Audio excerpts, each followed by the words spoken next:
Assessore Sciaoli, Gusto di Frontiera, un grande successo.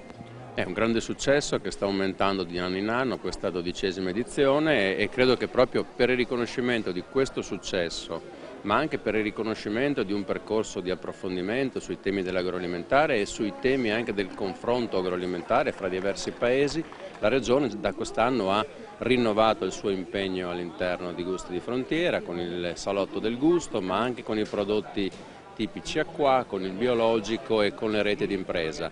Crediamo che nel confronto con le altre culture, che in una regione di frontiera storicamente come Gorizia è fondamentale, anche le nostre peculiarità e le nostre eccellenze possono uscirne rafforzate.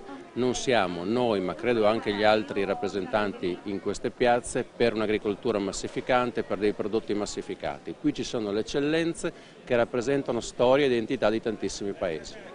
Assessore Panaritti, Gusti di Frontiera sempre più internazionale. Certo, si tratta di una manifestazione che valorizza il ruolo di Gorizia, la sua capacità di guardare intorno e di mettere a sistema tante realtà e di porgere alle persone che abitano nella nostra regione la possibilità di confrontarsi con gusti, culture e cibi di tanti paesi d'Europa. Mi sembra molto importante, anche il tempo è stato clemente, quindi immaginiamo che anche questa edizione riuscirà ad avere il successo che merita e che ha avuto nelle passate edizioni.